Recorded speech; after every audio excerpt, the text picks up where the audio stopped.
with the Free State, and I suppose, Sifiso Mtshweni, that may or may not impact how you lead your delegation. But I want to start off with how this session ended. How do you feel about the fact that this session has now been adjourned until tomorrow? There's already anxiety in the air here. I don't know, how's that boding for your delegation? Good evening, Ziyanda and the viewers. I think as a start, the Western Cape is the 7th largest delegation in this conference, above Free State and the Northern Cape. So it's quite a huge delegation, over 280 delegates. Indeed, there's been quite a number of challenges with this conference. Registration started yesterday, ran late, there were technical glitches. As we still stand, there are people in the registration venue, quite a number of them. So as you know, after the political report by the President, you then go into a closed session where credentials of the conference are presented.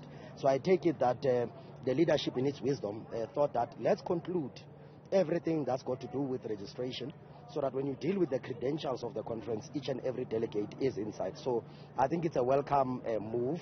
And I do sincerely hope that the problems there are really sorted and that each and every delegate actually participates.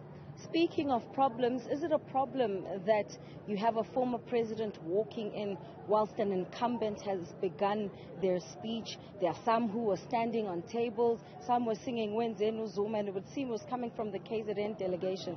And whilst I know you can't speak on their behalf, but you're a delegate of conference, and this now is also speaking to the integrity of this process and you actually being able to get to the matters of this gathering. Well, conferences by nature are very vibrant. Delegates express themselves in different ways. Of course, as disciplined members of the ANC, we're expected to abide by the norms and values and the principles of the organization. Part of those being that when the President delivers a political report, by the way, that report is not President Ramaphosa's report. It's the National Executive Committee report and accounting to the branches as to the work that was done over the last 5 years. So once the President speaks, you would expect everybody to be behaved, everybody to take their seat. Of course, I cannot comment whether the former President, when he walked in late or early, I think there's been quite challenges in terms of delegates walking in and out based on registration. But I do think that it was a small glitch. I'm happy that the leadership was able to contain it.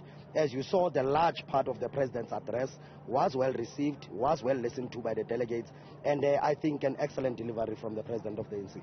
An excellent delivery, but perhaps I should say that as an observer, it sounded more like a State of the Nation address than it did a political report about diagnosing the issues of the organization, what COVID-19 did for organizing for branches. It was talking about vaccines and other things.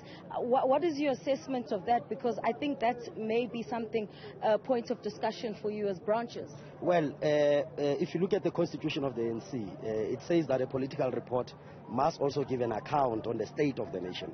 Because remember, the ANC is a ruling party. It's running government. So it's important that we must account to the branches of the ANC on the work that the ANC has been doing in government. As you know very well, in the last conference, we took overarching decisions. Issues around unemployment, issues around inequalities, issues around job creation. What is it that the government of the ANC has done in addressing these issues? And of course, COVID-19 played a critical role.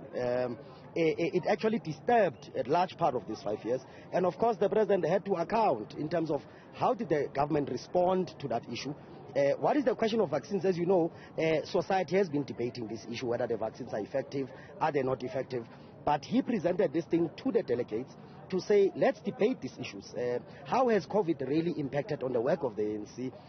How has the response of government been? Has it been positive? Has it been negative? So I don't think the element of the state of the nation is a wrong thing. I think we need a thorough account. But I'm sure you saw towards the end of the report, he spoke about issues in the alliance.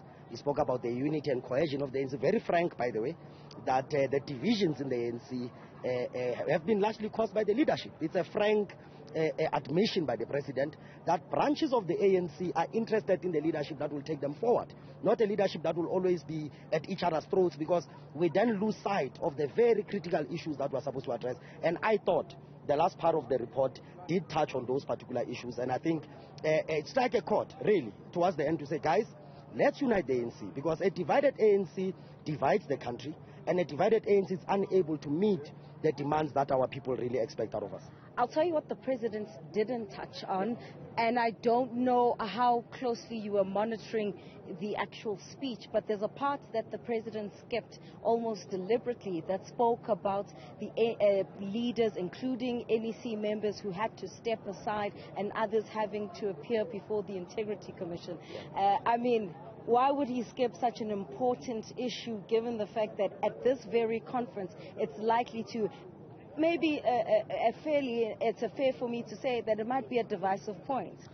Well, how normally a political report or any report is presented, there's a printed copy that is shared amongst everybody, but the president's role is to give a presentation, walk us through the report. But I do think that the organizational report will go deep into these issues.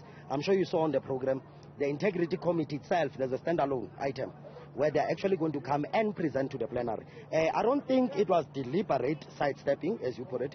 I think the president touched on what he thought it was important for him to touch for this. But I can tell you now, coming back, closed session, we are going to deal with each and every issue that has affected the ANC over the last 5 years, whether it be issues of step aside, whether it be issues of discipline, whether it be issues of corruption, state capture report, the integrity report itself, because we must never be an organization that almost talks left and walks right. We must walk the talk. We must process the work that the NEC has actually done, and I do think that delegates will have that opportunity to engage on those issues. Just a naughty question. Uyabuya.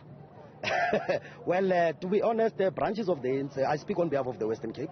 The Western Cape, in its majority, branches have said that the president must come back for a second term.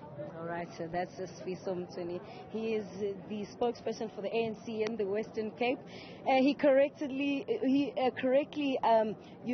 reminded me that they are the 7th out of the 9 provinces, leading a substantial delegation. It's going to be a numbers game, but he's saying President Cyril Ramaphosa is coming back. We'll know hopefully by tomorrow, once the program kicks off. The registration issues hopefully would have been resolved by then, and that the various issues that will be dealt with will ultimately then lead us to that nominations process, the much anticipated nominations process, which will see then the election of a new leadership.